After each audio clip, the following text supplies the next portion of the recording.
Good evening and welcome to the City of Cedar Falls' Planning and Zoning Commission meeting for Wednesday, September 13th. We will call the meeting to order and take a roll call. Okay. Alberhaski, Here. Chrisman, Here. Grebovich, Hartley, Here. Larson, Here. Leeper, Here. Lynch, Here. Moser, Here. Stallnaker. Here. One absent tonight.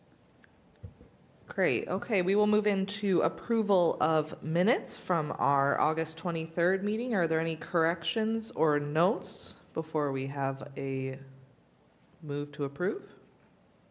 So moved. Second. It's been moved and seconded. All in favor, please say aye. Aye. All those opposed, same sign. Motion carries. This point of the meeting, we have public comment available to anyone in the audience that would like to talk on anything not included on our agenda for this evening. Seeing none, we're going to go out of order here a little bit tonight. So we're actually going to start with new business and then work our way back into old business. So the first one we will do tonight is the College Hill Neighborhood Design Review artwork at Pedersen Plaza. And Chris will take that one. Yes. Good evening, commissioners. It's been a little bit since I've presented before this body, and I do see a couple new faces, so welcome. And my name is Chris Seavey. I'm a planner for the City of Cedar Falls. So, as far as this case, on the north-facing wall of 2016 College Street, which presents to Pedersen Plaza, the applicant is requesting permission to install 3 aluminum composite panels to be secured to aluminum standoffs, which would be mounted directly to the brick of the wall. Each panel would be 3.5 feet tall by 8 feet wide, which is 28 square feet, and would be used to display artwork created by UNI students. The artwork would be chosen through competition hosted by the UNI Art Department and UNI Public Art Incubator. And it is anticipated that artwork will be chosen and changed out each year. Up on the screen is an example of what could be displayed, just for illustration purposes. What is to be reviewed by this body and by council is outlined in the College Hill overlay, which guidelines require review for the purpose of considering scale, context, coloration, and appropriateness of the proposal in relation to nearby facades and also in relation to the prevailing character of the commercial district, of the College Hill Commercial District. These items are up on the screen, a little bit of discussion on those. As I mentioned, the scale is 3 aluminum composite panels, 3.5 feet by 8 feet wide. These come out to about 84 square feet and a wall area in excess of 1,500 square feet, so not overly imposing. The context, Pedersen Plaza is 2.5 blocks away from the UNI campus, and College Hill is where a majority of students live. The display of artwork of UNI students in College Hill's Pedersen Plaza appears to be an appropriate interface between the work of students at the university and the community. As far as coloration is concerned, there's no specific artwork intended to be reviewed by the city, and thus no coloration to consider at this time. Part of this request is for approval to allow the art competition at UNI to determine the art to be displayed. So the request is for approval of a changing art exhibit at this location. As far as appropriateness of the proposal in relation to nearby facades and the prevailing character of the commercial district, the proposed panels and the artwork they display are likely welcome additions to the neighborhood character. No single piece of art is intended to be up indefinitely, with the artwork refreshed annually, so this is certain to add more character and culture to the College Hill neighborhood. And with that, staff recommends approval of this case, this design review application for installing these panels for changeable artwork on the north side of 2016 College Street. Thank you, Chris.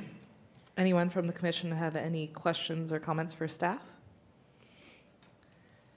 Would anyone from the petitioner like to come up and speak to this item?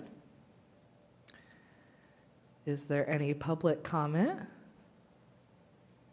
All right, we will bring it back to the commission for discussion and/or a motion.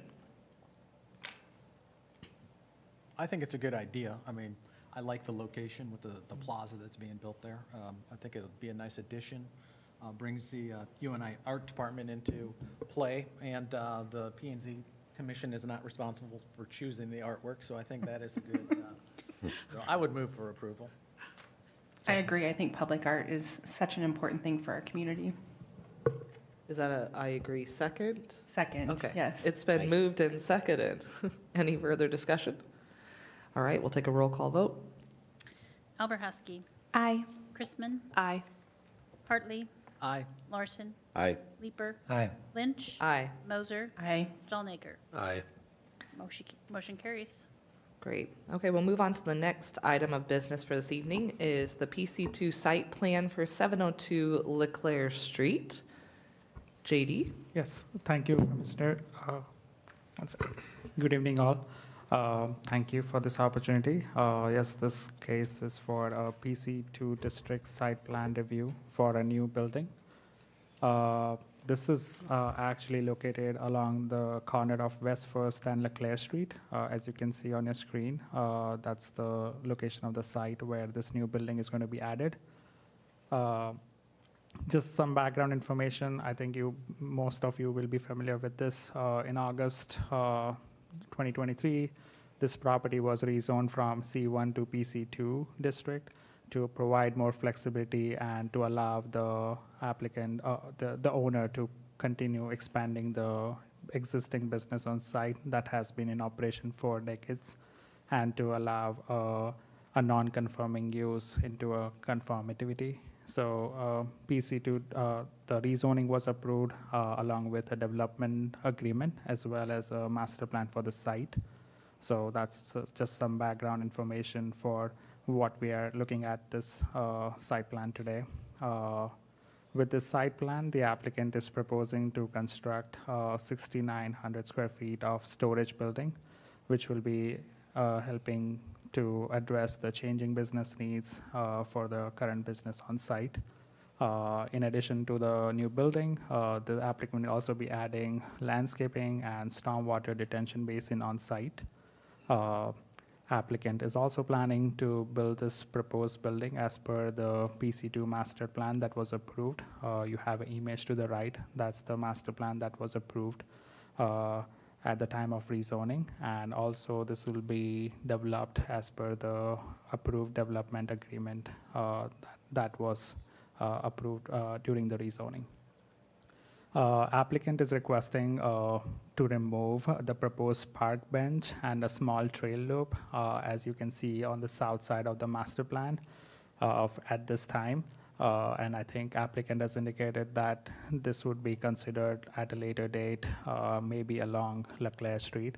I think one of the reasoning for this request to remove the proposed park bench was concerning with getting DOT approvals and right-of-way acquisition and those kind of things. But applicant has indicated that this will be taken care of at the time, maybe along Leclerc Street in future.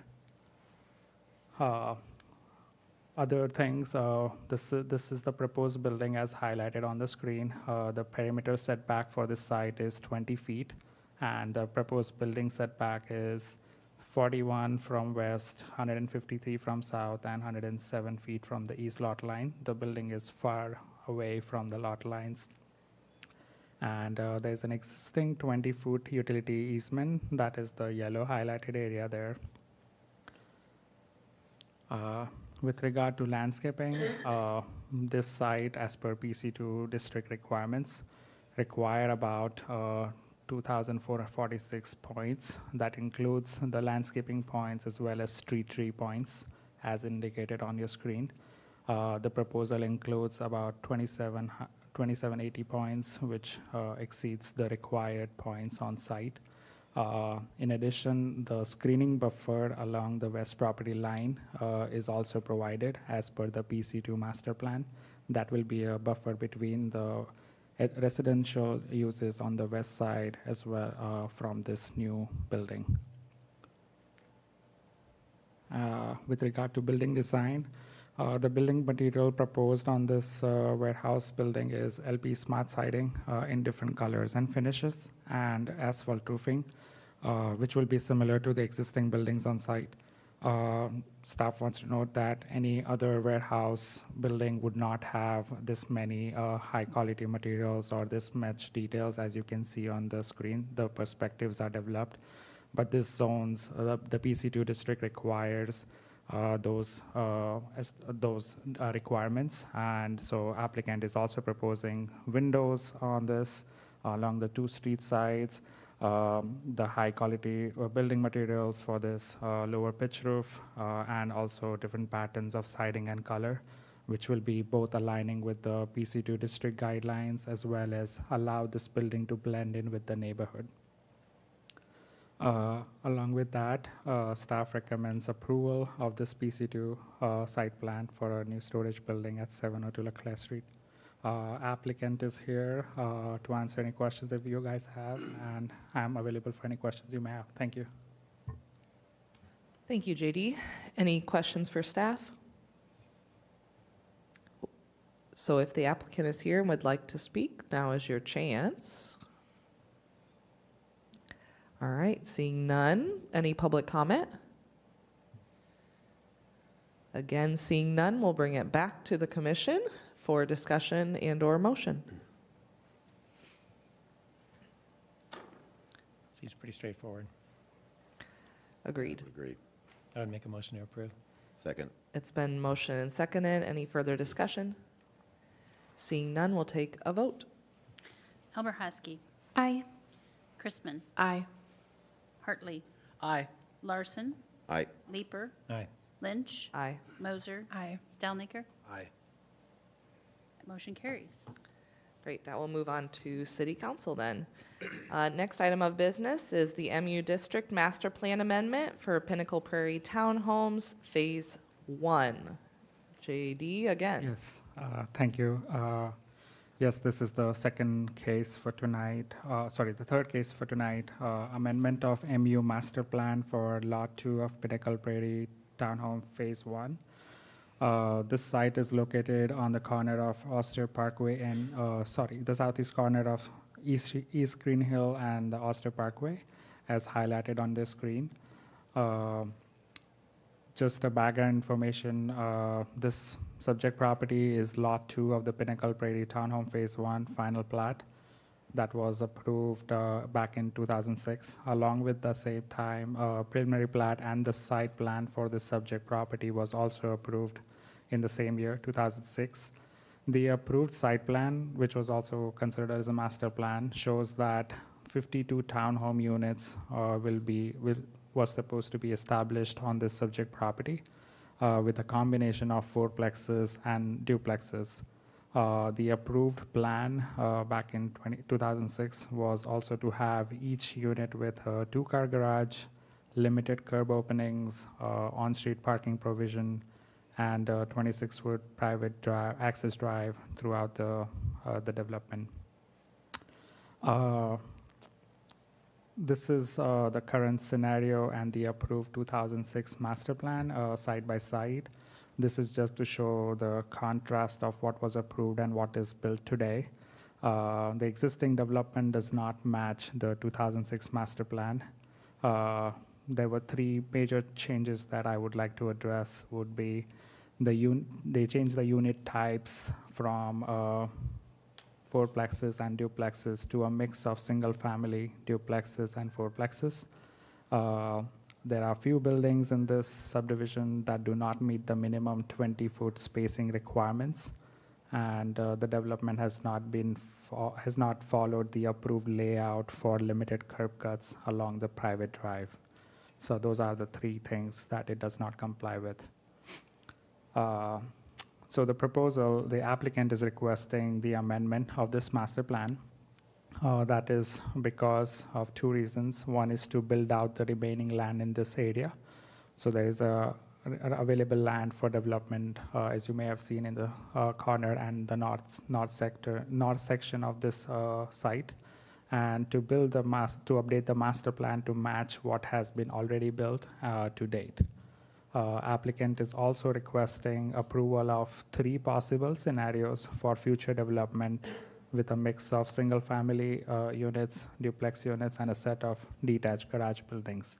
So I think applicant is unsure of what may be working out in future. So he's proposing 3 different scenarios that could go there for this master plan amendment.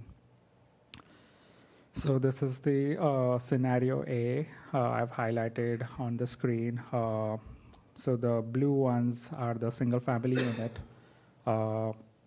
The yellow is the duplex unit, and the green are the 2 garage buildings. So this scenario A includes proposal of 2 single-family units, 3 duplexes, and 2 detached garage buildings comprising 12 independent garages in the northeast corner of the development, which will be the final of the development. So if this scenario is chosen, this will be the final development that it would look like. Scenario B basically includes just a combination of single-family unit and duplexes. There is this scenario includes 7 single-family units and a duplex unit as highlighted on your screen, and this will be the final concluding the leftover area of this development. And the scenario C includes the proposal of 7 single-family units and 2 detached garage buildings highlighted in green, which will be having 12 independent garages in the northeast corner of the development, which will conclude the development. So there are 3 different scenarios which is proposed, and either of those could be followed. So staff analysis shows that all these 3 proposed scenarios for the remaining undeveloped area of the development meets the minimum 20 feet setback from the internal private drive and maintain minimum 20 feet separation between buildings. So all of these 3 scenarios would meet that requirement. The proposal includes decreasing the overall density from 52 units that was originally approved in 2006 to 42 units if proposed with this proposal on a total area of 9.93 acres, which will be bringing down the density from 5.24 to 4.23 per acre. With this proposed amendment, the subject property will have a combination of single-family, duplex, and fourplex unit types. We would just like to note that MU district is intended for a mix of housing types that meets the varied needs of the community and also provide all new development for all people. And this would, if approved, this will also follow the master plan scenarios that are being proposed. With regard to building design, this is MU district, so they have a design guideline. So all these new buildings will be designed with architectural shingle roof, shake siding in the roof, stone cladding in the lower half of front facades, and we'll also have the front entrance canopy supported by architectural columns and lap sidings, which will be similar to the existing buildings on site. Here are some of the examples. Here are the proposed elevation for single-family unit on the left, lower left, and duplex unit to the lower right, and the proposed detached garage building that is being proposed with this development. Staff finds all 3 proposed scenario be consistent with the intent and requirement of the zoning district. Staff recommends considering the proposed master plan as a site plan, as the development is almost built out and all details including setback information, unit plans, and designs have been submitted along with the proposal for review. This way they don't have to go back through the process of reviewing through planning and zoning and city council.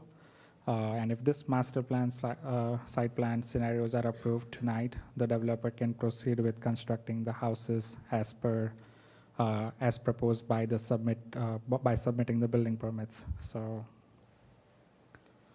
with that, staff recommends approval of this master plan amendment, which includes the 3 different scenarios as we discussed for Lot 2 of Pinnacle Prairie Town Hall Phase 1, located at southeast corner of East Green Hill Road and Oster Parkway.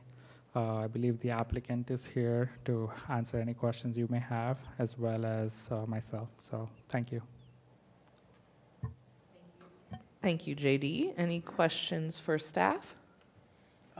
Yeah, the 3 scenarios are just, they need to fall into the guidelines of one of the 3 scenarios. We don't have to pick a scenario, yes. It's just the developer has to, okay. Yes. Just for clarification, thank you. Any additional questions? Staff is comfortable with the inconsistencies that have happened in the plan. Well, they sort of are what they are, so the applicant is requesting just approval of what's existing out there today. I don't think there's any particular remedy to any of those changes. I think they're consistent with the mix of housing that's in the Pinnacle Prairie development. Generally, I think it's been well received for that little development. I think people are supportive of what's been built so far. So the issue is the permit that was approved is just different than the master plan. Is that, That's correct. Okay. We right. don't know the history about all that happened Yeah. some time ago, so. are there any process improvements that we need to make to?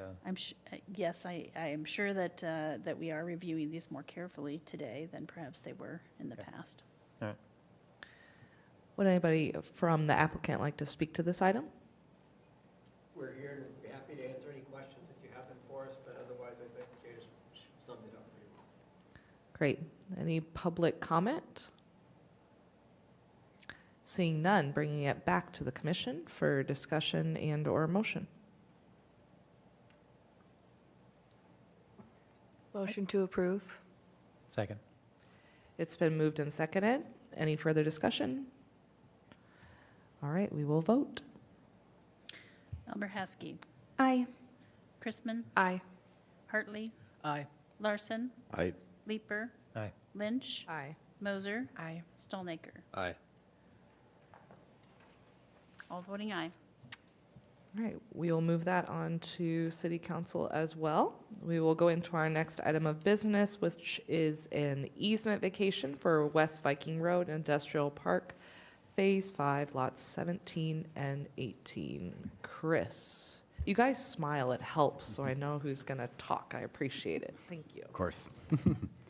Thank you, Chair Lynch.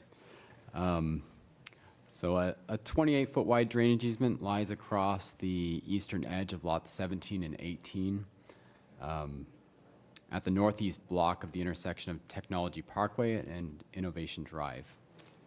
This easement is identified in the West Viking Road Industrial Park Phase 5.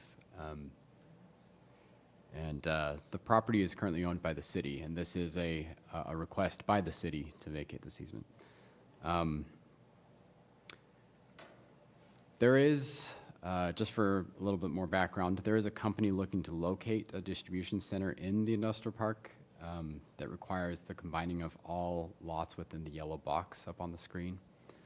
The blue highlighted strip is the 28-foot easement that will need to be vacated to allow a large facility to be built on these lots. The original intent of the drainage easement was to provide drainage access to all east and west adjacent properties, allowing water to drain southward and into the basin located on the south side of Technology Parkway. Since these lots are anticipated to be combined into one development lot under one owner, the centrally located drainage easement no longer makes sense, and it unnecessarily encumbers the lot. The developer will be responsible for demonstrating on their site plan how stormwater will be managed and directed to the storm sewer according to city requirements. And that will be handled at that time of review. Here is, up on the screen, you can see the easement vacation exhibit with just a clarification of what's being vacated. The 28-foot wide easement that stretches, from south to north on these two lots is being vacated.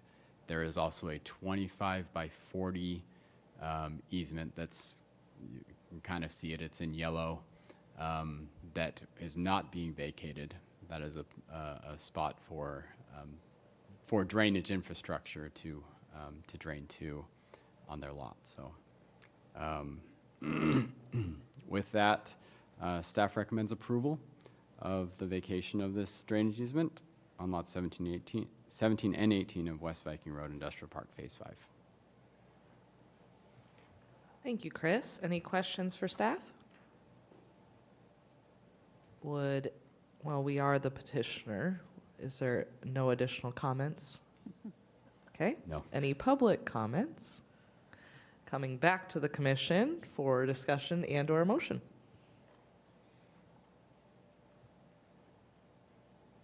Seems to make sense. I motion to approve. Second. It's been motion and second. Any further discussion? Seeing none, we'll go ahead and vote. Alberhaski, Aye. Chrisman, Aye. Gribevich, oh, sorry, she's not here. Hartley, Aye. Larson, Aye. Leeper, Aye. Lynch, Aye. Moser, Aye. Stallnaker. Aye. Motion carries. All right. That is it for new business, and we will revert back to old business now with our zoning code text amendment for on-street parking as shared parking. Karen, take it away. So this is a petition from the City Council. Last meeting, you set this public hearing date to consider eliminating a code provision that would allow on-street parking that directly abuts a property to count toward the shared parking requirement for any new development on the property. Specifically, that code provision is Section 26-196E, Special Parking Standards. So just the background again, since it's been some time since we had the failed public hearing, setting of the public hearing. So it's been some time since you looked at this. In the downtown character district, for any new building proposed that contains residential dwelling units or upper floor commercial uses, a certain number of shared parking spaces must be provided. Those shared parking spaces are in addition to the required parking spaces for the project. The shared parking is intended to provide a small amount of publicly available parking in the downtown area for visitors and customers to use in locations where public parking is in short supply. So the ordinance itself provides some flexibility on how shared parking requirements can be satisfied. There's kind of 3 different options. The developer can put the shared parking on the site. They can put it on another private property located within 600 feet walking distance from the development, subject to a binding agreement between those property owners. Or they can count any on-street parking spaces that directly abut the property can be counted toward that shared parking requirement. And that is the provision that's being talked about today in this hearing. The flexibility that's in the ordinance is intended to help to reduce the burden and cost of making this contribution to the supply of publicly available parking. This allowance was put into the code as to mirror a similar allowance under the old, how the old downtown code was applied, where on-street parking counted toward the visitor parking requirement in the old code. So with that, staff recommends that the commission, hold the public hearing tonight, discuss and make a recommendation to the City Council regarding their petition. I'd be happy to answer any questions. Any questions for Karen? Karen, our options on this or what? Your options are to approve the petition, to delete this code provision, or to deny the petition. Any further discussion before I go to public comment? Any public comment on this item? All right, bringing it back to the commission. No, I was going to say, I know we discussed this a lot during the process, and I was torn because I could debate both sides of the pros and cons of it, and I kind of feeling like we made a decision and it's being frowned upon and being asked for us to change it, where we did calculate and make a decision out of this, so it's kind of my 2 cents. I would agree. I think these provisions are meant for density, to allow for density, and that's what downtown is. And if we're going to promote growth downtown, then it can't look the same as suburban Cedar Falls. And so I think it's an anti kind of density change that I personally don't support. I'd say that sums it up. Is there a motion to approve or deny? We need the motion to be stated in the affirmative. Yep. But you can vote however you wish. So I would motion to approve. Okay. I would second. It's been motion and seconded. Any additional conversation? All right, we will vote. Just for my clarification. Yeah, go ahead. So it's to approve the petition to change the ordinance, okay? Alberhaski. Yep. Nay. Chrisman. Nay. Hartley. Nay. Larson. Nay. Leeper. Nay. Lynch. Nay. Moser. Nay. Stolnaker. Nay. That motion is denied. All right, we will move into our last item of old business, and I know that there are a couple people that are needing to recuse themselves. That would So, be me. Yep. That would be me as well. Thank you both very much for your service. Have a lovely evening. And we will go into the RP Master Plan Amendment for Autumn Ridge Development. JD, once again, the man of the hour. Thank you, Mr. Yes, this is the last case for tonight. Autumn Ridge Development. This is the amendment of RP Master Plan to include the 9th and 11th edition. You may be familiar with this case. We have discussed this number of times this year, back in June, July, and now. So this is located on the west of Union Road and south of West 1st Street. This is the whole development, as you can see on your screen. Just to brief, there was a 2001 master plan, RP master plan, that was approved for the entire area. That was the master plan you can see on the screen. And there was after which there was an approved preliminary plat back in 2013, wherein 58 units, 58 single-family units was to be developed in the area, which is currently being considered for amendment. So that's just a background. I'm not going into too many details because I know you have seen this multiple times, but I'll just try to hit the points from our last conversation. So this was the previously discussed master plan, as you can see on the screen. This is something that we discussed back in June and July meeting. In this master plan, the proposal was to have 90 units with a combination of single family and bi-attached units, and provision of a green space, or green/park space for about 1.2 acre. During this meeting, there were 3 basic things that were discussed, and it was recommended both by staff and Planning and Zoning Commission. There were 3 things that the developer was, the recommendation was for developer to look into. One was about increasing the park space to about 2 acres in size, and relocate the park space to a better location for providing better ground and better usability and better accessibility. So that was one comment on park. The second thing was to widen some of the single-family lots along the north-south Aronia Drive that starts from the West 1st Street, just to make more usable yard, to provide more usable yard space for those units, because most of them was being lost in the easements that are existing or that were proposed.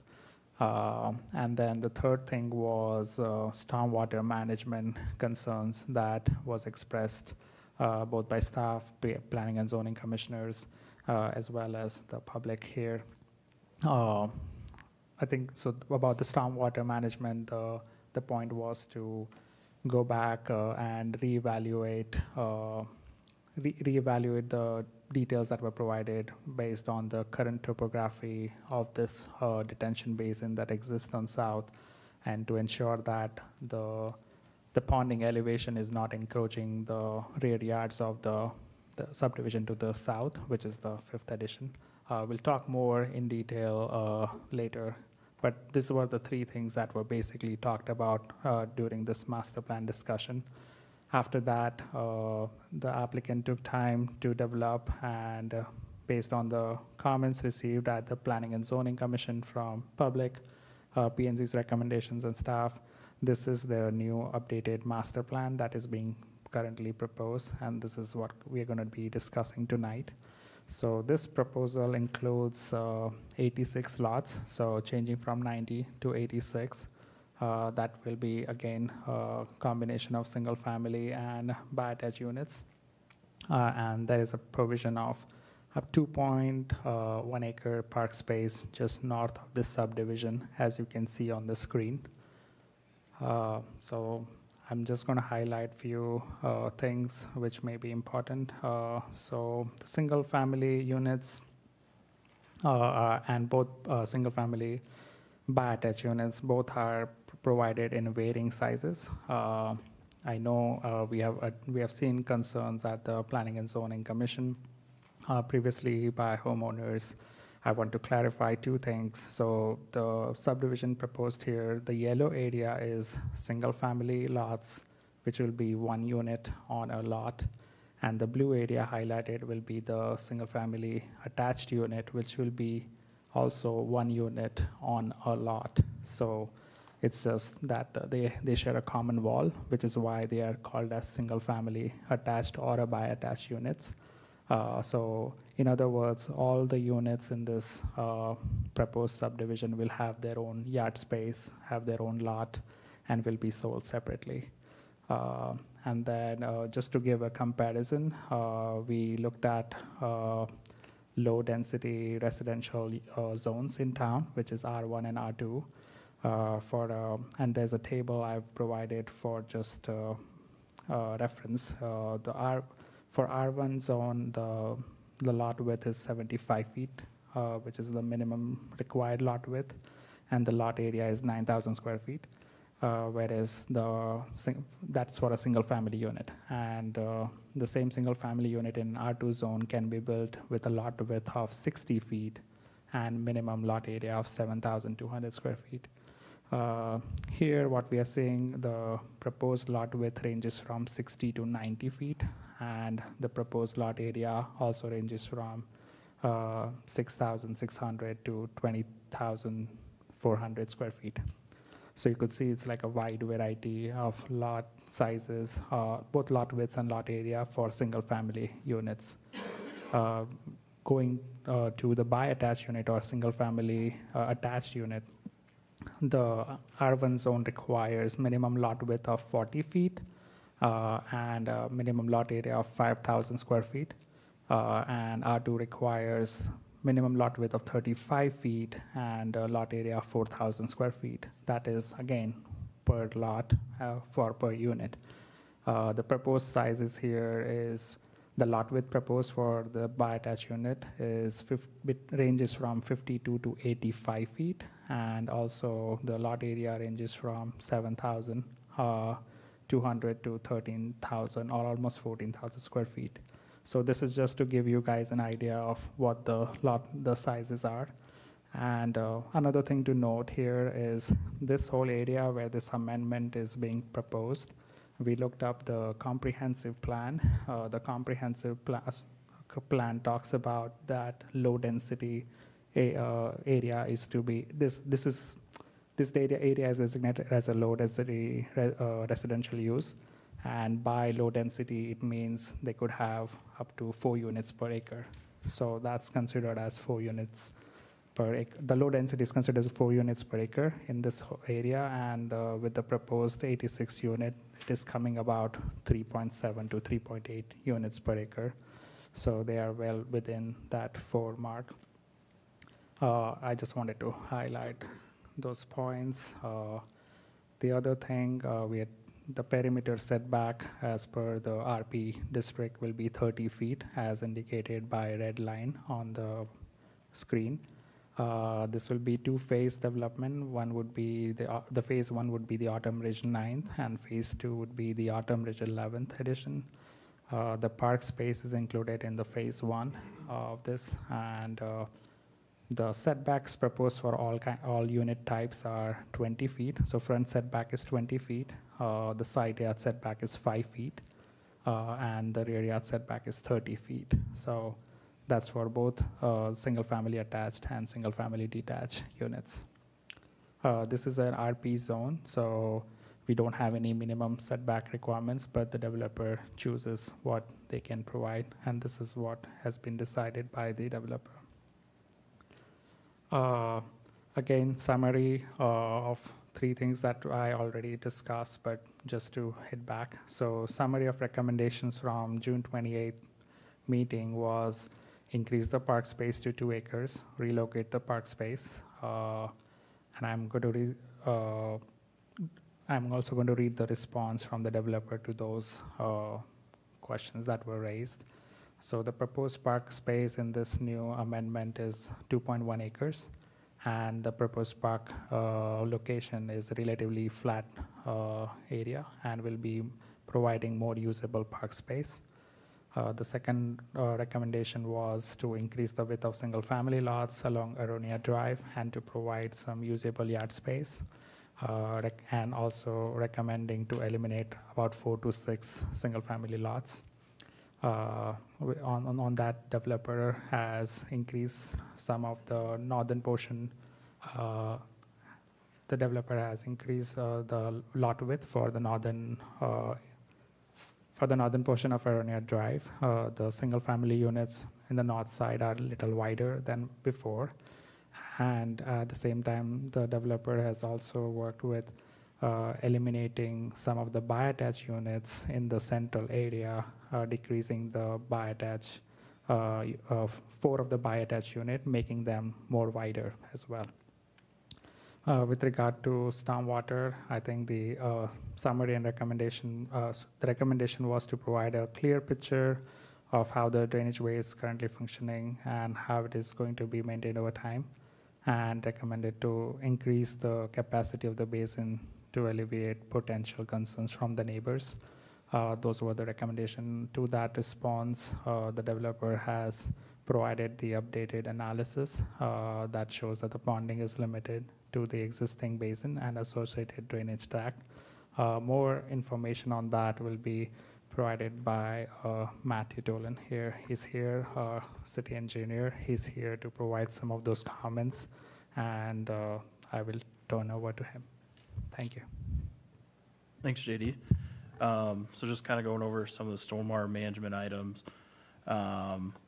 Just kind of the first item is just establishing a tract or an area separate to yards where maintenance can be accessed from the north for ongoing maintenance to the stormwater facility. The developer is here tonight, and he's prepared to address how the stormwater facility is going to be improved and maintained moving forward. Looking at maintenance and ongoing maintenance, the developer is here tonight and can speak to that as well, but working on a plan to stabilizing and maintain the basin moving forward with the Drainage Association. And then as the plan develops and moves forward, additional analysis and more refinement with the stormwater management plan will be made at the preliminary plat and construction plan level. We'll be continuing to work with the developer and their engineer of record to demonstrate and basically check the capacity of the basin as it's performing as intended.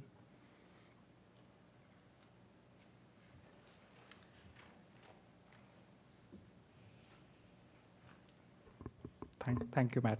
So with that, I would also want to highlight that we received number of public correspondence, and I think for this packet, and it was included in the packet for review, and some of the late correspondence, I think I've put a copy on your desk for a review, and I think some of the public is here too to raise some of the comments.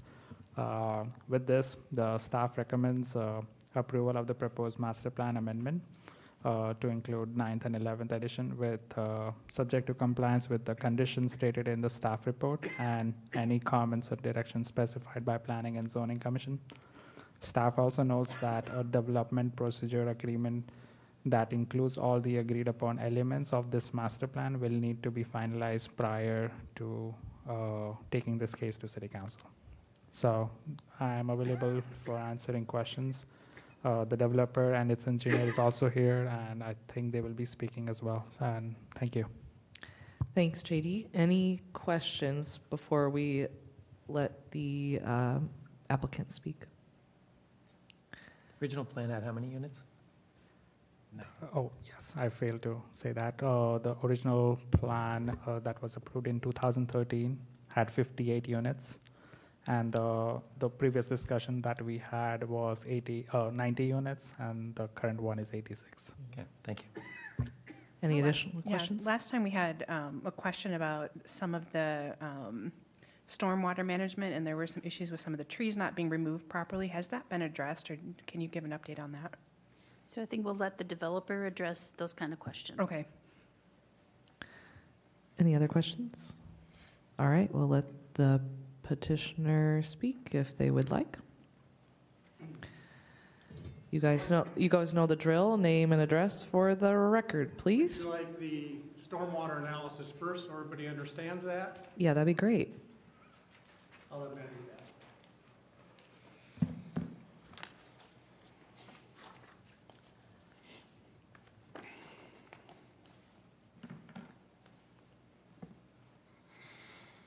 Good evening, Adam Dater, CGA Engineers, 5106 Nordic Drive here in Cedar Falls.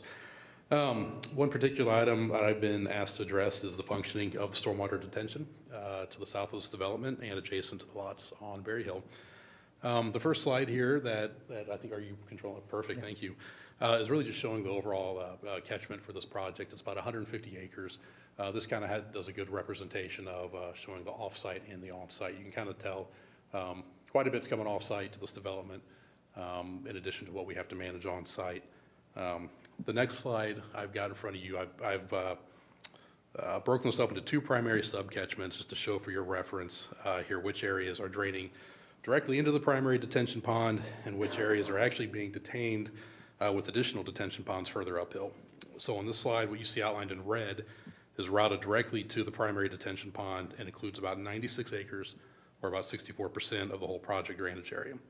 And then what's outlined in yellow is actually running through two different detention ponds further upstream and accounts for about 54 acres, or about 36% of the entire project area. So we have about a third of our entire project drainage area actually being detained, reducing that peak flow before it even gets to the project detention area.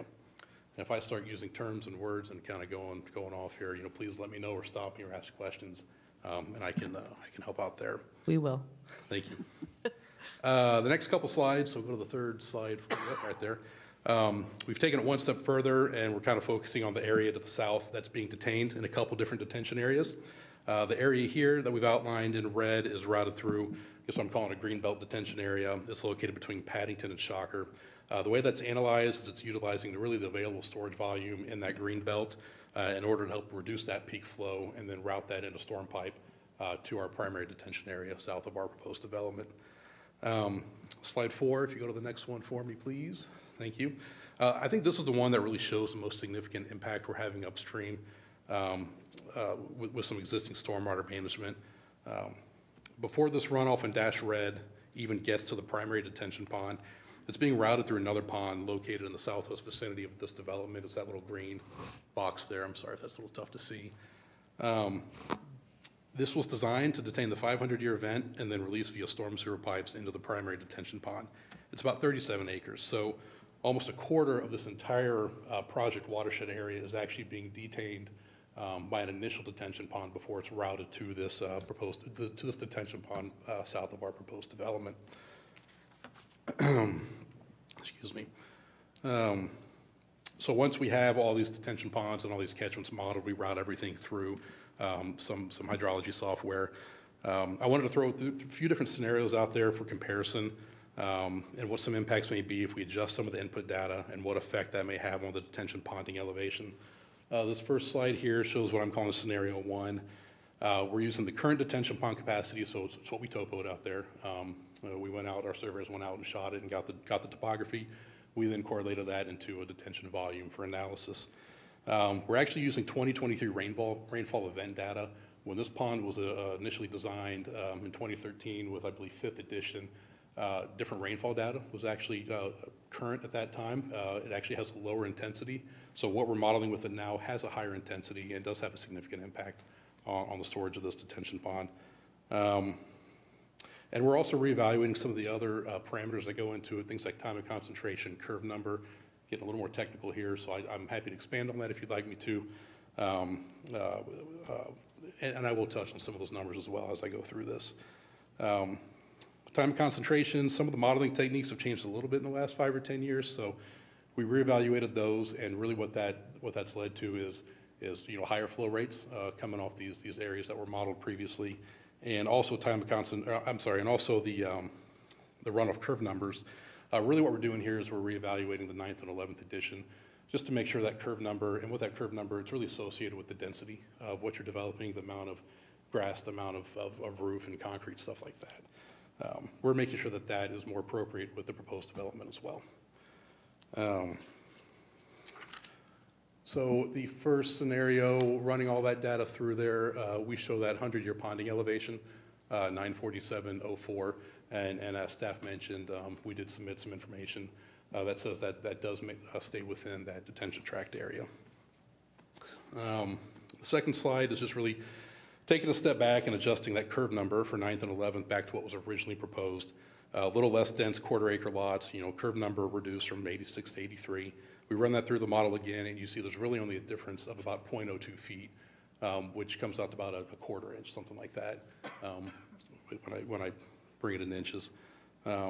Slide 7, the third scenario, we decided to go ahead and run a third scenario here where we actually taken that curve number and evaluated it with an even denser curve number than what we're proposing to you tonight. And then you can kind of see it tweaks that ponding elevation a little bit, 0.06. Again, kind of in line with that quarter-inch adjustment by making that change to the density in 9th and 11th edition.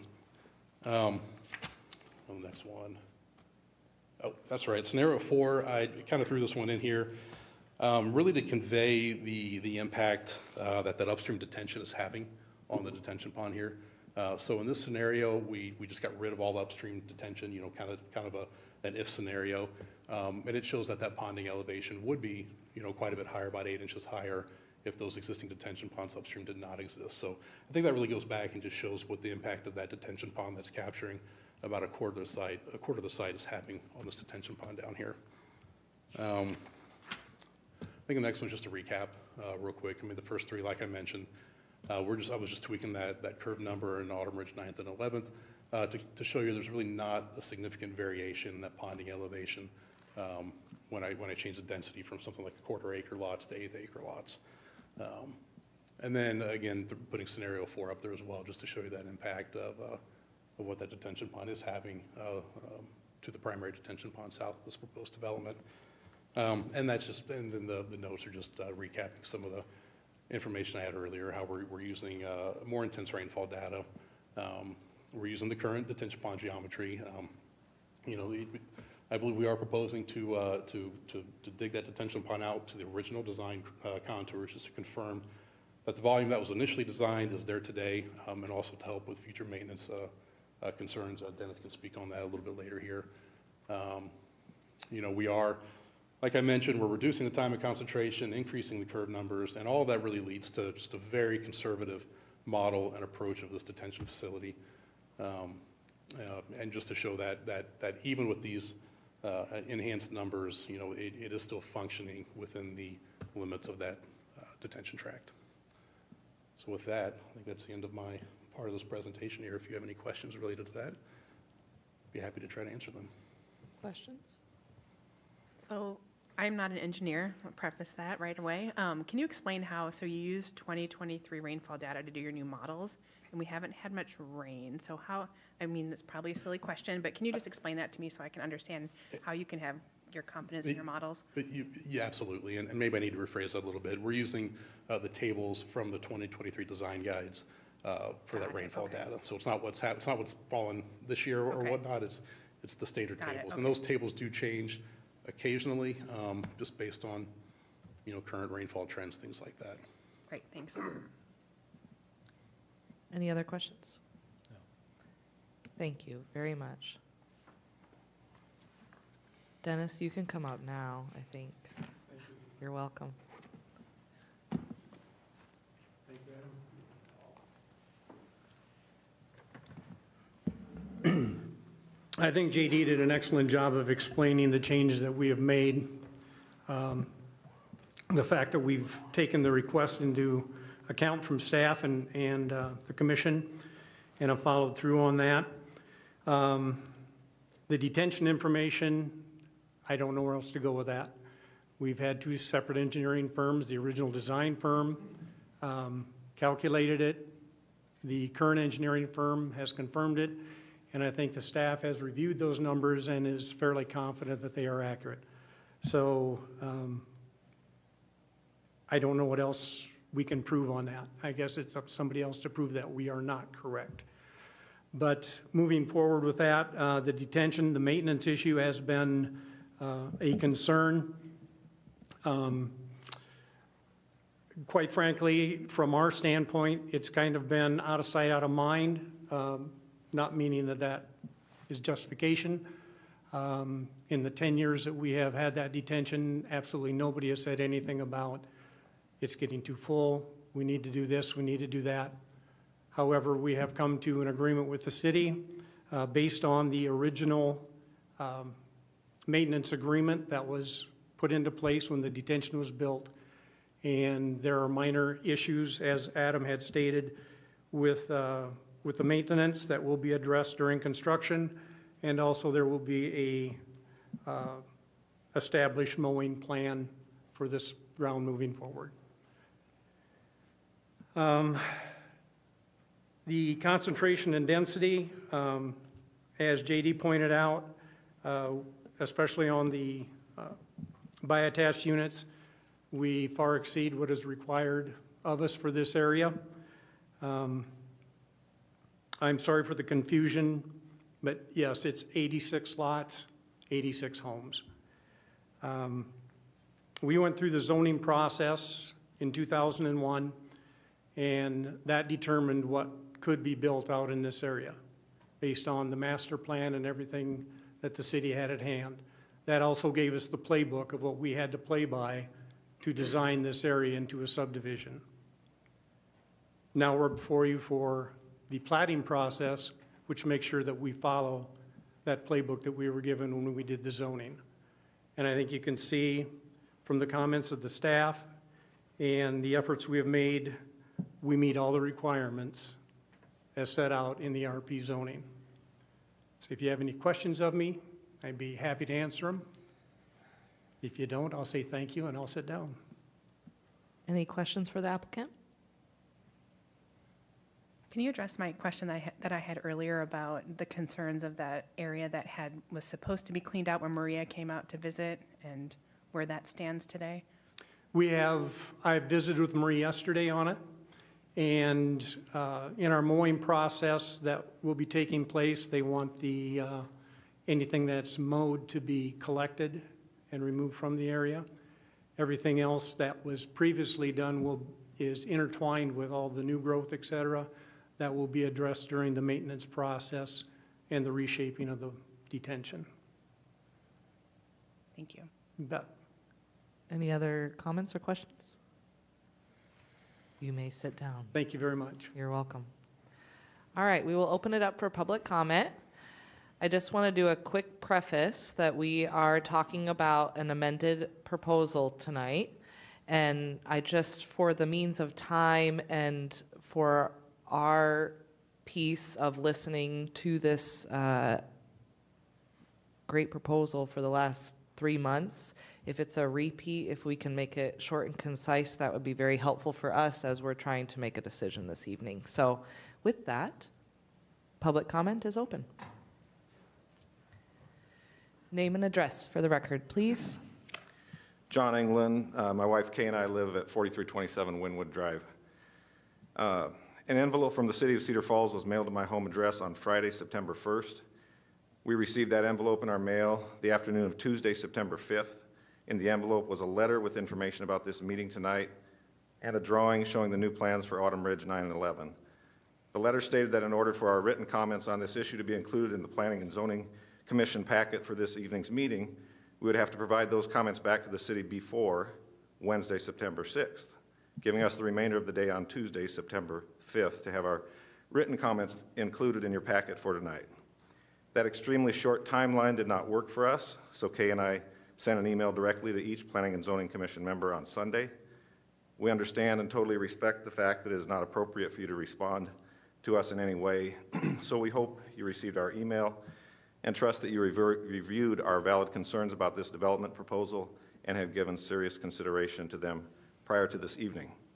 In 2013, BNKD had an approved development plan that would have placed 58 dwelling units on these 22 acres. A couple months ago, they were proposing a development plan with 90 dwelling units. At the June 28th Planning and Zoning Commission meeting, several members of the Planning and Zoning Commission stated that it concerned them to have 90 dwelling units on these 22 acres, in large part due to the dramatic change in the dwelling density. Going from 58 units to 90 dwelling units would have caused a 55% increase in the dwelling density. So, since that meeting on June 28th, the City of Cedar Falls and BNKD have helped alleviate those concerns and have decreased the dwelling density by 4 dwelling units, going from 90 to 86 dwelling units. This is a whopping 4.4% reduction in dwelling units. And going from 58 dwelling units in the 2013 plan to 86 dwelling units now is still more than a 48% increase in dwelling unit density. In our opinion, the concerns about dwelling density that have been expressed by many citizens of Cedar Falls, as well as the concerns shared on June 28th by those commission members, have been basically disregarded by both the city and by BNKD. The city's specific recommendation to BNKD prior to their revising their plans to 86 was that BNKD should eliminate 4 to 6 lots from their plans. That specific recommendation from the city is very concerning, and it's disappointing to us. The key and valid concerns in relation to this proposed development are: 1, potential betrayal of previous promises made to many people who live in nearby neighborhoods. 2, nonconformity of this proposed neighborhood when compared to the nearby neighborhoods. 3, current congestion and safety issues due to many cars parked on narrow driveways and in the street in BNKD's development to the south of AR 9 and 11, which is a completed development that has far less dwelling density than what BNKD is proposing for AR 9 and 11. 4, likelihood that many of the dwelling units in this development will become rentals, increasing the nonconformity issue. 5, negative impact on nearby neighborhood property values. 6, increased future water runoff and retention problems, negatively impacting homeowners on Berry Hill Road and in the Fieldstone and Lakewood Hills Lake areas in numerous ways. And 7, if the most recent AR 9 and 11 proposal is approved, the amount of additional affordable housing in the city of Cedar Falls might not change at all, and if it does change, the amount of the change will be very insignificant. There are much better ways to create additional affordable housing options in Cedar Falls than by approving a plan that would place significantly more than 58 dwelling units on those 22 acres. Thank you for your time. Thank you. Additional public comment? Name and address for the record, please. Lyle Simmons, 207 Corduroy Drive, Cedar Falls. So to echo what Mr. England said, he summed it up beautifully. And in the essence of time, I will keep it short. All of the emails that I've sent you before, everything still stands. Folks, they changed it by 4. Come on. You know, once again, they've made it work with the numbers, but they haven't made it work with what we were told when we purchased our land how many years ago. Once again, we're trying to build community. This is driving a wedge in our small division, and we've got a number of people that are thinking about just saying heck with it and leaving. I know, not a big deal. Taxes are taxes. You're going to collect them no matter who lives there. But it's about the end result, and the end result is what we're actually after here. Once again, we've got a great neighborhood. We've got good people. We want to keep it. We want it to be what we were told. We've moved a park. That park has been moved such that the access to Union Road is now pretty level for any kids that are playing out there. And now we're less than 200 feet away from First Street.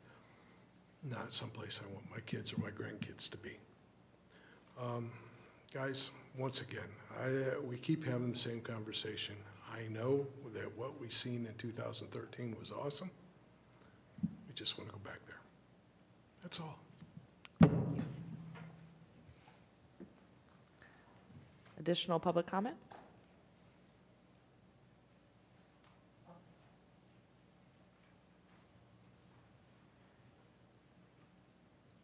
Name and address for the record, please. Good evening, commissioners and city staff. My name is Jenny Van Doren. I live at 4124 Thresher Court, Unit 304 in Cedar Falls. I thank you for all your hard work that you do when there is a proposed development. There are so many items to consider. I'm concerned about 86 detached and bi-attached single-family units being built at the corner of First Street and Union Road. I originally believed it was to have less than 60 such houses. At the last planning and zoning meeting, you asked the developer to reduce the number of units from 90. I really don't see that reducing it by 4 is enough. There probably will be 2 drivers in each household, which means 180 vehicles coming and going each day. There could be up to more than 90 if there is 1 more driver in the family, plus 90 more if their friends come to the house. Now, the intersection already has over 5,900 vehicles coming to that intersection of Union and First Street, which is about, and they have about 2,020 that go north on Union, more than 3,100 south on Union, and almost 3,000 continuing west on First Street. This study was done in 2021. Another item is these houses will be in the range of $400,000. Does this go along with the city council's research shows? No, it doesn't. The council says we need more housing for low-income people. I don't believe this high amount of housing fits into their budget. Also, there are a lot of lots to the south of this addition that have been empty for several years. In the original plan, there was to be a pond and a playground in the middle of the development. The pond was to help with the runoff. What is being done to prevent the runoff that will affect the neighbors to the south and east?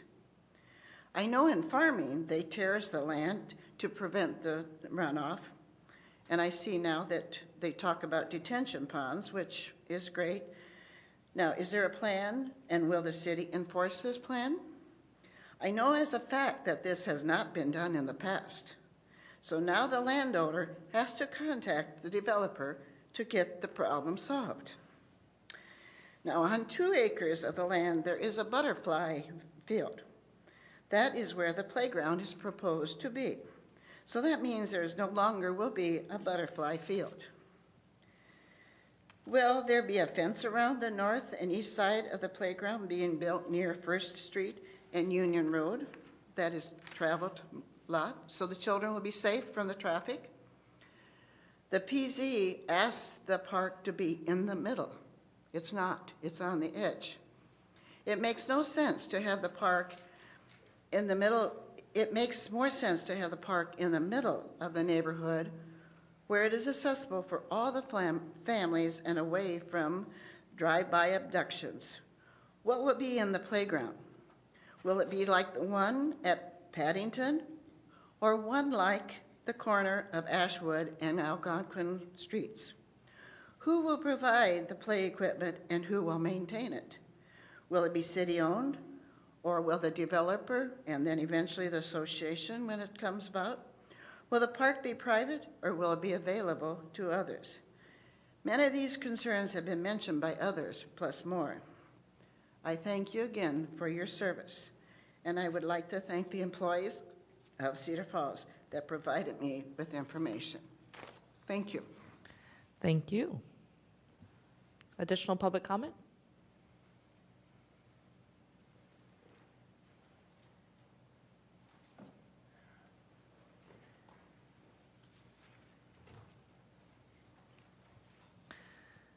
Name and address. Cindy Lechtenberg, 4322 West First Street in Cedar Falls. I was going to just bring up a few things. You guys all, I think, received my email, so I'm not going to read the whole thing to you, but I did want to publicly speak a little bit about some of the things that were a concern. One is regarding the extreme density and congestion of this development. How will this affect the fire department or emergency people being able to get back into that area? We already have mobility problems within the development along Paddington, so why would we want to jeopardize more lives by allowing this much density? This is just one of many reasons why we feel the lots need to be larger. The original plan of the 57 lots gave enough space for people not to have to park out in those streets like they do, and they will.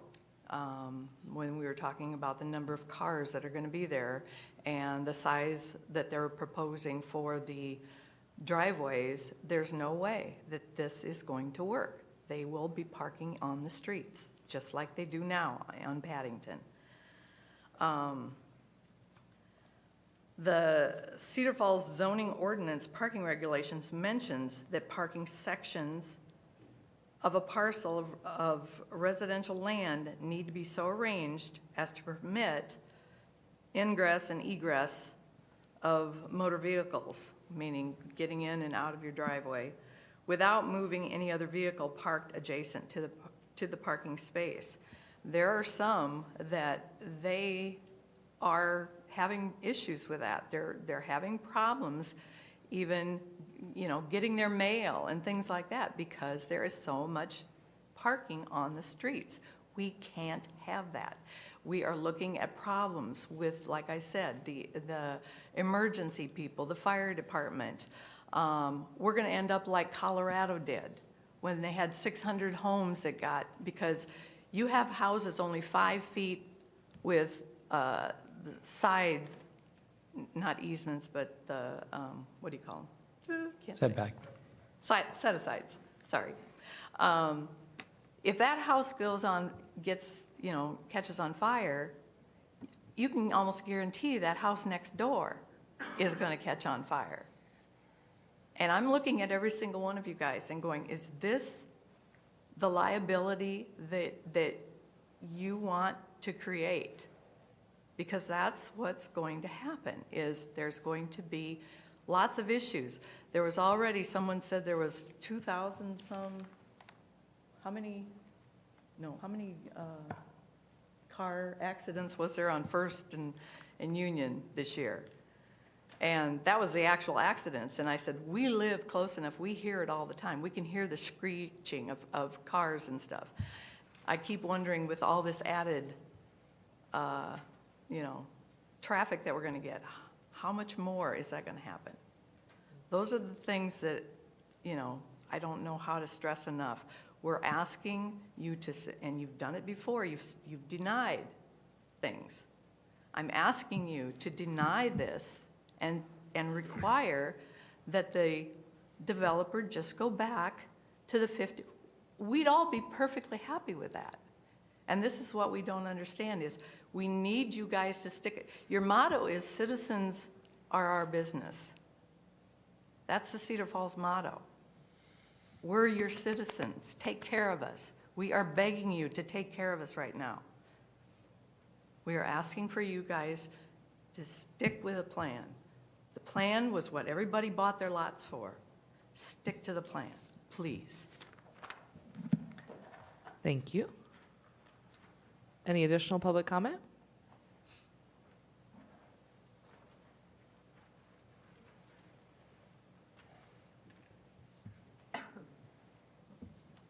Name and address.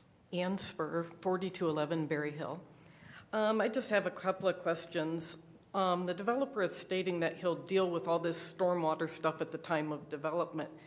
And he's saying that he hasn't because it's been out of sight, out of mind. But our HOA every year has sent him dues to maintain it, and he's cashed those checks. So it can't be out of sight, out of mind if he's taking our money to maintain it and not do that. So I have a little problem with that statement. Also, to Mr. Daters, I understand your calculations, but have you ever walked out and seen the water in our backyards? It's supposed to be in the detention basin, but if it's already encroaching, then there's some disconnect there that I don't understand. And I'd like somebody to address that. My other question would be, in this going to all these bi-attached dwellings to increase this density, at your last meeting, you guys just approved a change in the arbors to get rid of bi-attached because they said they're not selling. So I'm not sure why we need to all of a sudden throw all these extra bi-attached units into what we were promised was going to be single-family homes. That's my comments. Thank you. Thank you. We will address all of the questions kind of at the end, but if you want to maybe do the stormwater side, if you would like to address her question. Either or.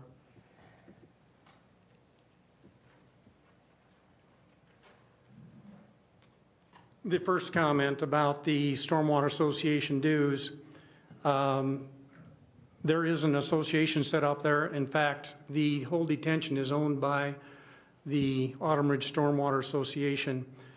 Those funds are deposited in an account. They are available for an audit at any time, and they have been audited in the past. And anybody who wants to see the books, all the money's right there, and it can be addressed. I'm sorry, what was the other question? There was a question about the stormwater within the backyards of Berry Hill and the calculations that were being done from your dear engineer on how is that possible that the calculations are not adding up? It depends where the encroachment is at. Is it on the property line, or is it closer to the home than what it is shown on the map? And I'll let Adam take care of that. No, I guess my answer to that is, we can only really deal with the data that we see in front of us. If there are issues, if there is flooding of yards, we do need more information to really assess that. Things like photos or videos or just some more reference information so we can see what's going on there. I'm not to say that isn't happening. It's just we need more information to understand that better. Thank you. Any other additional public comments? Name and address, please. Jim Hancock, 821 Lakeshore Drive. Along with the stormwater concerns, I continue to be concerned about what appears to be a lack of a adjustment for the additional density that's being added with this project as it's been updated over the years.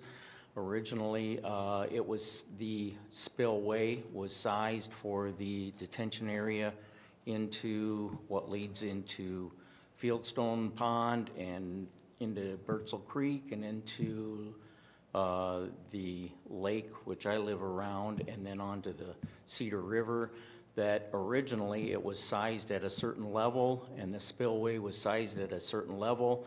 And then as I understand that now with 48% additional density from what was originally calculated, perhaps that is part of the reason for what's being discussed here, that there is water in people's backyards.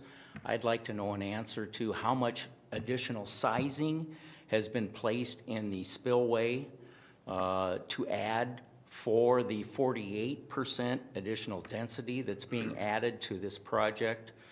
And then secondly, trying to think of how to say this, but it seems like there hasn't been adequate attention given to what is happening versus reality, what is calculated versus reality. So if you could give us, some update on the sizing of that spillway, that would be a big help, because it's causing problems all through this area. And the comments around the riprap and the requirements for riprap, as was discussed with Maria, I don't understand how you can say that it's no longer required when it's been an adamant requirement of all the expansion that's being done around us, and that areas have had appropriate riprap required for the sediment areas that are involved in that area, but somehow it's no longer needed. I don't understand that. Dry Run Creek project had a lot of riprap and stormwater management control procedures put in place. I don't see that being added to this project. I'd like to know why that would be. Thank you.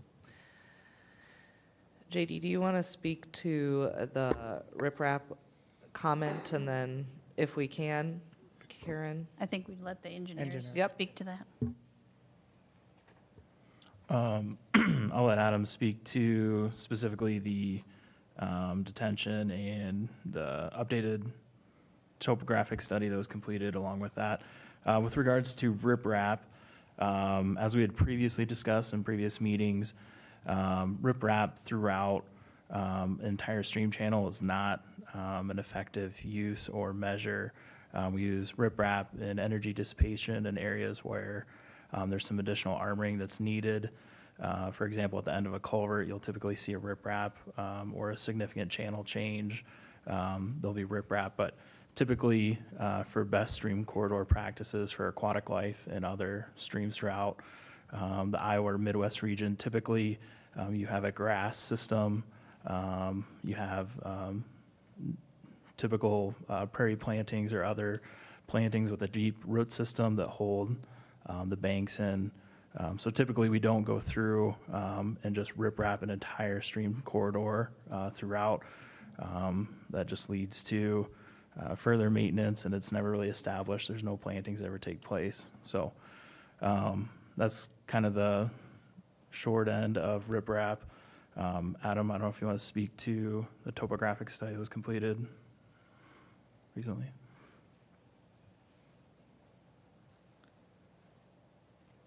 Sure, and I touched on some of that a little bit earlier. We did analyze the increased runoff from the higher density, and part of what I was trying to show there is that the capacity from the modeling we've performed appears to be sufficient. If there are discrepancies in what people are seeing out versus what the modeling shows, we are more than happy to work with city staff and any other third-party engineers that may have other feedback or other comments on what needs to be addressed there in order to remedy this. And also just to point out, this isn't the final stormwater management plan that we would do with a subdivision. We've done a lot of work at this point through the master plan and prelim plating, but there is another step when we do submit a more detailed stormwater management plan. It is reviewed by city staff, city engineers, before that subdivision is approved. Thank you, Adam. Any additional public comment?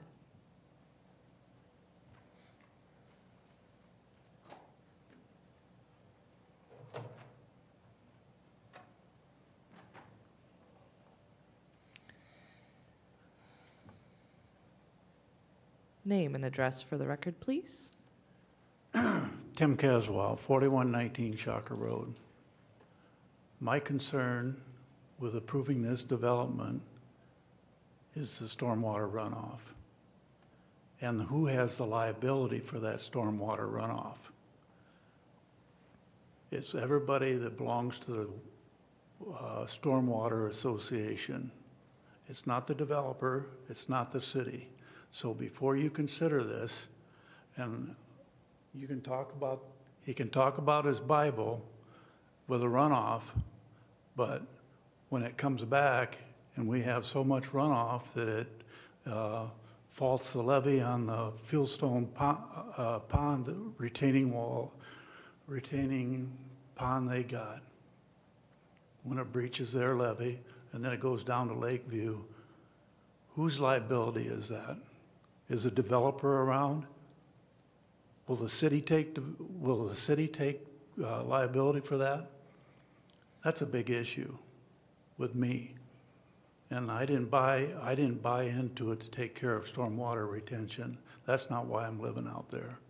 So that's my concern before. So when you make your decision, I hope we go back with I think it was 47 lots or 43, whatever it is. That makes sense to me. Thank you. Have a good day. Thank you. Any additional public comment? Name and address, please. Jeffrey Reese, 4227 Paddington. I want to say I second everything the other neighbors have said, especially what Mr. Simmons with returning to what we were promised. So we purchased our lot in 2009, met personally with Rhonda Happel, asked what is the plan for the development to the north. It's going to be single-family homes, similar size lots as what is here now. That's obviously changed. So we'd like to go back to what was promised with the smaller size lots. The south side of Paddington, I personally see that. There's issues with parking, garbage, mail has been mentioned, snow removal, safety with a lot of kids, with all the parked vehicles. I mean, there's over a dozen nightly that are on the street. So I'd like to see that changed. The stormwater runoff, again, personally seeing it, my property backs up to Berry Hill, and that addition has a small ditch in it. And it was supposed to have little to no water when it rains. But based on the 10 or 11 lots to the west, moderate rains, there's inches of water. Heavy rains, it can get up to a foot deep in there. And so it's made to handle it, but there's a lot of water runoff. So with the added density here, that's going to be an issue for this development as well. Thank you. Thank you. Additional public comment?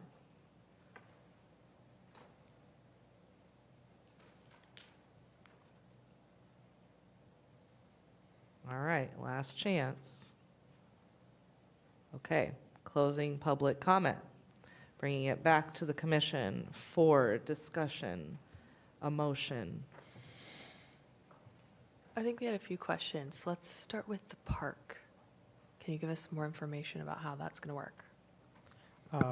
Sure.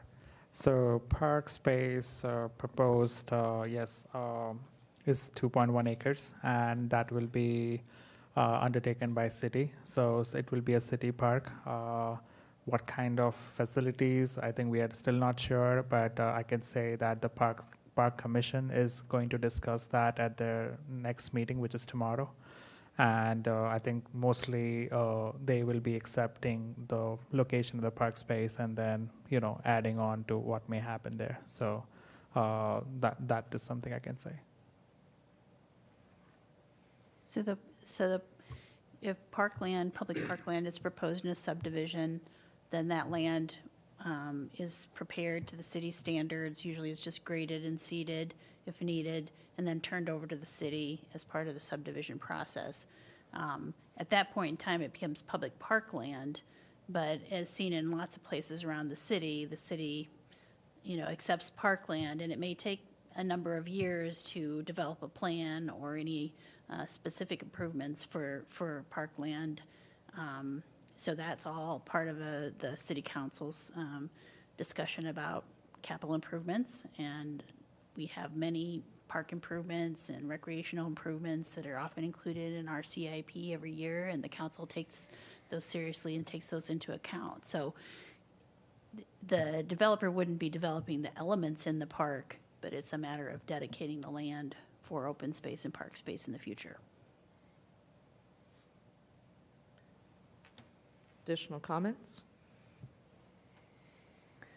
Personally, I struggle with this one a little bit because I think the developers have done an adequate job of addressing some of the issues in terms of the park. You know, widening the lots, the stormwater. We got to trust the numbers. You know, we trust and verify also. If there's a problem, then we need to go in and fix it. I think the other items that weren't on your list of concerns were density and community discussions. And I think we're maybe past the community discussions piece of this, but I guess my challenge with it is it just, you know, we talked about following the playbook, but you know, if there's 50% more units, I'm not concerned about the density. I mean, I think you showed pretty clearly the density is within kind of the standards set in other developments in the community. I struggle a little bit with just about expectations for people buying their land. And, you know, this is the largest investment people make in their lives probably. And you know, if it's 30%, yeah, maybe, I don't know, where's that line? I don't know, but 50% is still pretty big. So yeah, I struggle a little bit with it. I agree, and I don't mind when plans change. I mean, 20 years ago, right, or however many years ago, 10 years ago, it changes, right? But I think for me, the biggest concern still is, I do think the density is an issue. I worry about traffic that was mentioned at the corners of Union Road and First Street. I do have some concerns about runoff still with the number of units that are being proposed in this new proposal. Yeah, I'll just echo, I have a problem with density still. I understand a master plan when it's put out there can evolve over time, especially 20 years. But, you know, original proposal was 58 lots up to 90. I thought that was a big stretch. And so I was hoping for some compromise, and to come back with only 4 less units, I don't see that as a compromise at all. Here's where I struggle. As a commission, we listen to public comment. As a commission, we make decisions based on the facts. I love the public process and think that it is amazing that you all have come every single time that we have had this and given your comments and sent us emails and all of that. I appreciate all of that. And as much as I do have a problem with density, it still fits within the parameters of low density. And that's where I have a hard time now in knowing that information. We're desperate in this town for housing.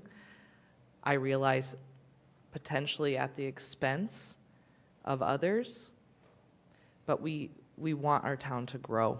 And as much as I have a heart and am so empathetic to everyone in this audience, I also am having to look at the facts. And what is being proposed is technically within the facts. And that's where I have a hard time, is heart over fact. And where do we go from here? And as Brad mentioned, expectation moving forward. I think something that is a challenge that we as a commission face is that we, where we sit right now, we don't do a lot of planning. We do a lot of voting, but you know, we don't have a lot of opportunity to come together and say, okay, what are the issues that are facing our community? You know, right now, we talked a little bit about the comprehensive plan, and we've talked a little bit about the CIP, but there aren't a lot of goals for us to look to and say, okay, you know, we want to see more green space, or we would like to see this type of housing. You know, we have some reference documents, but there's not a clear plan. And so I think to, you know, echo that comment, it does meet the requirements. And so it's easy to just say, okay, you've met the requirements, next step. And, you know, that doesn't take into account our community members. And, you know, as someone did mention, our citizens are our business, and we've heard from a lot of citizens. And so, you know, it really is a struggle to know where to move next. I personally, I really know that there is an issue with housing, and I've said it before.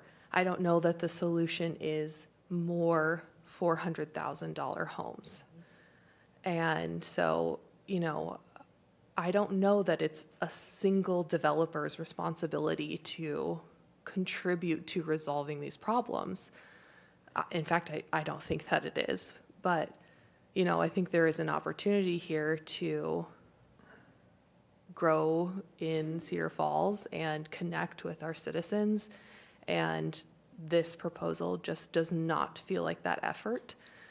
And so I would really like to see, again, a revision that takes into consideration these comments, not just to meet the requirement, but to really make an impact on these citizens' lives and the community that we're building here in Cedar Falls.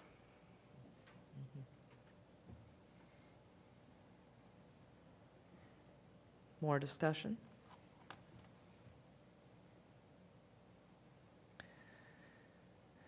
Is there a motion at all on the floor? Well, I guess we need to have a vote, so I'll make a motion to approve. Okay, motion to approve. Is there a second? Second. It's been moved and seconded. Any additional comments? All right, Karen. Chrisman. Nay. Hartley. Nay. Larson. Oh, I'm sorry. He's not here. Lieber. Nay. Lynch. Nay. Moser. Nay. Stallnaker. Nay. That motion does not carry. All right. That does conclude our old business for this evening. Let me pull up my agenda here. Do we have any commission updates, Karen? I don't have anything for you tonight. Great. Do I have a motion to adjourn? So moved. Second. You guys couldn't do it fast enough. All those in favor, please say aye. Aye. All those opposed, same sign. Have a great evening. Thank you.